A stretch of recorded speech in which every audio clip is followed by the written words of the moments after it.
کہ اللہ کے محبوب صلی اللہ علیہ وسلم نے بات ارشاد فرمائی کہ قیامت سے پہلے اللہ رب العزت میری امت میں حسن رضی اللہ تعالیٰ عنہ، حسن کی اولاد کے اندر ایک ایسی شخصیت کو پیدا فرمائیں گے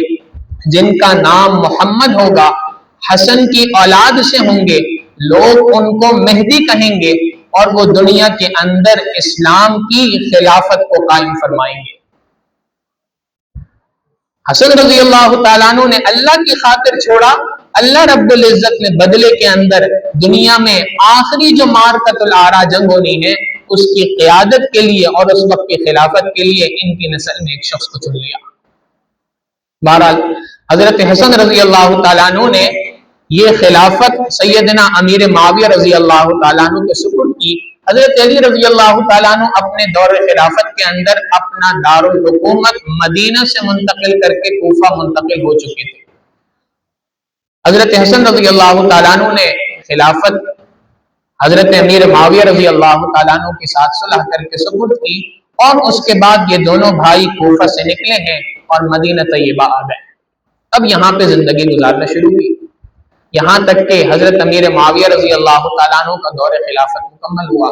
ان کے بعد جب یزید تخت پہ بیٹھا تو اس وقت کے اوپر کوفیوں نے وہاں سے حضرت حسین رضی اللہ تعالیٰ عنہ کو بڑے خط لکھے۔ امیر معاویہ رضی اللہ تعالیٰ عنہ کے دور خلافت کے اندر ہی حضرت حسن رضی اللہ تعالیٰ عنہ کا انتقال ہو چکا تھا، مدینہ طیبہ میں ان کی تدفین ہو چکی تھی۔ حضرت حسین رضی اللہ تعالیٰ عنہ کے پاس کوفیوں نے بڑے خط لکھے، آپ یہاں پہ آ جائیں، ہماری اصلاح کریں، اور ہماری اصلاح کے لیے آپ سے بہتر کوئی شخصیت نہیں، ہمیں آپ کی بڑی ضرورت ہے، اور اس طرح کے بڑے خطوط انہوں نے لکھے۔ روایات میں آتا ہے حضرت حسین رضی اللہ تعالیٰ عنہ کے پاس صرف کوفہ شہر سے 18,000 خطوط آئے۔ شروع کے اندر وہ صحابہ سے مشورہ کرتے رہے، تابعین سے مشورہ کرتے رہے، یہ تینوں خالہ زاد بھائی آپس میں بیٹھ کے مشورہ کرتے رہے، محمد ابن ابی بکر، عبداللہ ابن عمر اور حسین ابن علی رضی اللہ تعالیٰ عنہ۔ اور ان حضرات نے منع کیا کہ حضرت آپ وہاں نہیں جائیں۔ انہوں نے آپ کے بھائی کے ساتھ بھی کوئی وفا تو نہیں کی تھی؟ جب حضرت حسین رضی اللہ تعالیٰ عنہ نے صلح کی تو صلح کرنے پر کوفیوں نے بڑی ناراضگی کا اظہار کیا، اور اس ناراضگی کا اظہار اس طور پہ کیا کہ ایک کوفی نے حضرت حسن رضی اللہ تعالیٰ عنہ کی ران پر نیزہ مار کے کہا، یہ کیا تم نے کام کر لیا؟ تو ان حضرات نے منع کیا۔ حسین رضی اللہ تعالیٰ عنہ کے پاس ایک ہی بات تھی کہ جی مجھے لوگوں کی اصلاح کی خاطر بلایا جا رہا ہے، میں کل قیامت کے دن اپنے نانا جان کو کیا جواب دوں گا ان 18,000 خطوط کا؟ چنانچہ انہوں نے مسلم بن عقیل جو ان کے خادم خاص تھے ان کو روانہ کیا، آپ جائیں اور جا کر دیکھیں کہ وہاں پہ کیا حالات ہیں، لوگ جو ہمیں خط لکھ رہے ہیں حقیقت حال کیا ہے۔ مسلم بن عقیل وہاں پہ پہنچے، اور وہاں پہنچنے کے بعد انہوں نے دیکھا کہ لوگ تو حضرت حسین رضی اللہ تعالیٰ عنہ کی محبت میں سرشار ہیں۔ ایسا استقبال مسلم بن عقیل کا کیا کہ جس کی کوئی انتہا نہیں، عجیب فقید المثال استقبال تھا۔ پریشان ہو گئے، حیران ہو گئے کہ یہاں تو معاملہ ہمیں تو کچھ اور بتایا گیا، یہاں تو لوگ اتنی محبت کرنے والے ہیں۔ انہوں نے حضرت حسین رضی اللہ تعالیٰ عنہ کا خط لکھا کہ حضرت آپ یہاں پہ تشریف لے آئیں، لوگ آپ سے بڑی محبت کرتے ہیں اور یہاں کا ماحول آپ کے مطابق ہے، آپ کے موافق ہے۔ سیدنا حسین رضی اللہ تعالیٰ عنہ یہ سن کر رفت سفر باندھا۔ اب یہ کوئی جہاد کے لیے نہیں تھا، یہ کسی لڑائی کے لیے نہیں تھا۔ لڑائی کے لیے بندہ اپنے ساتھ اپنی بیوی بچوں کو لے کے نہیں جاتا، دودھ پیتے بچوں کو ساتھ نہیں لے کے جاتا۔ یہ سفر تھا اس بنیاد پہ کہ میں مدینے سے کوفہ منتقل ہوں اور وہاں لوگوں کی اصلاح کا کام کروں۔ اس مقصد سے سفر شروع کیا۔ وہاں عجیب معاملہ یہ پیش آیا کہ کوفہ کا گورنر تبدیل کر کے ابن زیاد کو وہاں کا گورنر مقرر کر دیا گیا، اور ابن زیاد کا حضرت حسین رضی اللہ تعالیٰ عنہ کے بارے میں کوئی اچھی رائے نہیں تھی۔ اس نے لوگوں کے درمیان سب سے پہلے تو مسلم بن عقیل کو شہید کر دیا۔ ان کو شہید کرنے کے بعد اس نے لوگوں کو ڈرایا دھمکایا کہ جی جس نے حسین کی بارے میں کوئی موافقت میں بات کی تو اس کا حشر بھی مسلم بن عقیل جیسا ہوگا۔ اور عجیب بات یہ تھی کہ یہ کوفی عربی میں ایک محاورہ ہے، الکوفی لا یوفی، کوفیوں میں وفا نہیں ہوتی. تو ان کی بے وفائی کا عالم یہ تھا کہ ادھر ابن زیاد نے ان کو فقط تلوار سے ڈرایا، پورا کا پورا کوفہ کا شہر، سب کے سب لوگ حسین رضی اللہ تعالیٰ عنہ سے اتنی محبت کا اظہار کرنے والے، 18,000 خطوط بھیجنے والے، یہ سارے کے سارے جن کے ہاتھ میں کل تک محبت کے پیغامات کے لیے قلم تھے، انہوں نے اپنے ہاتھوں کے اندر تلواریں اٹھا لی. اور حضرت سیدنا حسین رضی اللہ تعالیٰ عنہ جب یہاں تشریف لائے، واقعہ کربلا اس کی تفصیلات ہم سنتے ہی رہتے ہیں کہ وہاں کس طریقے سے اہل بیت کو شہید کیا گیا. حضرت حسین رضی اللہ تعالیٰ عنہ، ان کی آل اولاد کو آل رسول کا وہاں پہ قتل کیا گیا، شہید کیا گیا. اللہ اکبر. سیدنا حسین رضی اللہ تعالیٰ عنہ یقیناً کربلا کے اندر موجود تھے، پینے کے لیے پانی بھی میسر نہ تھا، اور انہوں نے اس موقع پہ جس صبر اور استقامت کا مظاہرہ کیا، یہ سارا کا سارا صبر اور استقامت انہوں نے عثمان ابن عفان رضی اللہ تعالیٰ عنہ ہی سے تو سیکھا تھا. جب ان کے گھر کا محاصرہ کیا گیا، اس وقت پہ پہرا دینے کے لیے جب کھڑے ہوئے تو انہوں نے وہی پیغام تو سیکھا کہ میرے نانا جان کے ساتھیوں نے جس طریقے سے صبر و استقامت کا مظاہرہ کیا، آج مجھے بھی وہی صبر و استقامت پیدا کرنی ہے، وہی صبر و استقامت دکھانی ہے. سیدنا حسین ابن علی رضی اللہ تعالیٰ عنہ کی اس پورے واقعے سے ہم اگر دیکھیں تو یہ بات واضح طور پہ ملتی ہے کہ سیدنا حسین رضی اللہ تعالیٰ عنہ کا جو بنیادی پیغام ہے، حسینیت کس چیز کا نام ہے؟ آج دنیا کے اندر حسینیت کا نعرہ لگانے والے تو بہت ہیں، لیکن انہوں نے یہ سمجھ لیا کہ حسینیت کا نعرہ یہ ہے کہ تم حسین حسین کہتے رہو، محرم کے 10 دن آ جائیں حسین حسین کے نعرے لگاؤ، یہی بنیادی طور پہ حسینیت ہے. حالانکہ حسینیت اس چیز کا نام نہیں ہے. حسینیت بنیادی طور پہ شجاعت کا نام ہے. حسینیت بنیادی طور پہ استقامت کا نام ہے، دین پر ڈٹ جانے کا نام ہے، اللہ کے حکم کے آگے اپنا سر جھکا دینے کا نام حسینیت ہے. حسینیت اس چیز کا نام ہے کہ میدان کربلا کے اندر جب چاروں طرف سے تیر برس رہے ہیں، اس وقت پر بھی اگر مؤذن اللہ اکبر کہے، حی علی الصلاۃ کہے، نماز کا وقت آ جائے تو اللہ کے حضور اپنی پیشانی کو ٹکا دینا، یہ حسینیت کا پیغام ہے.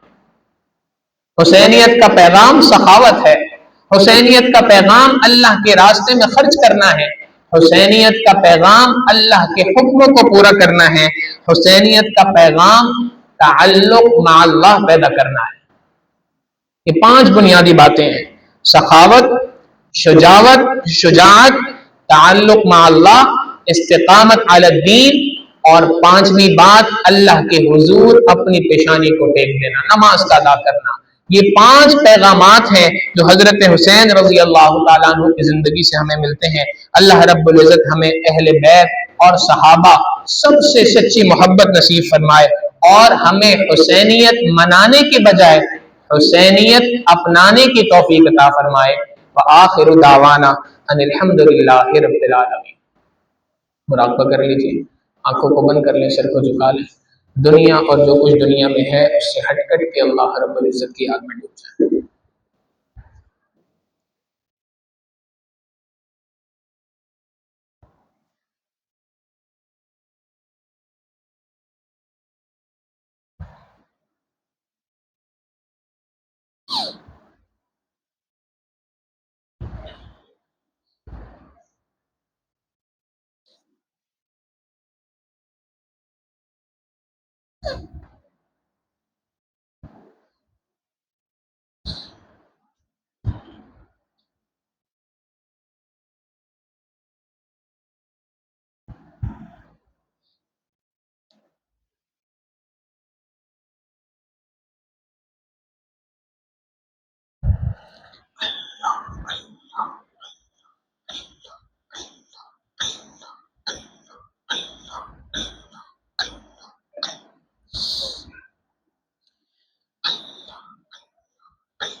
اللہ وہ دل دے جو تیرے عشق کا گھر ہو، اللہ وہ دل دے جو تیرے عشق کا گھر ہو، دائمی رحمت کی تیری جس پہ نظر ہو، دل دے کے تیرے عشق میں یہ حال ہو، اس کا محشر کا اگر شور بھی ہو تو نہ خبر ہو، دل دے کے تیرے عشق میں یہ حال ہو، اس کا محشر کا اگر شور بھی ہو تو نہ خبر ہو۔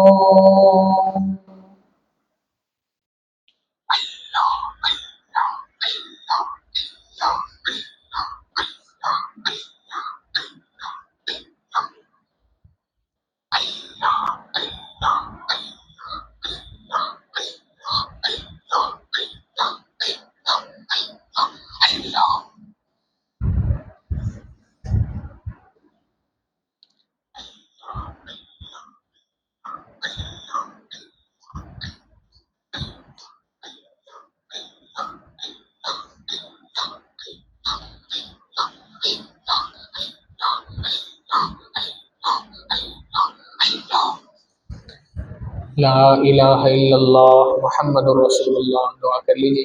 سبحان ربی العلی الوہاب، اللہم صلی علی سیدنا محمد وعلی آل سیدنا محمد وبارک وسلم۔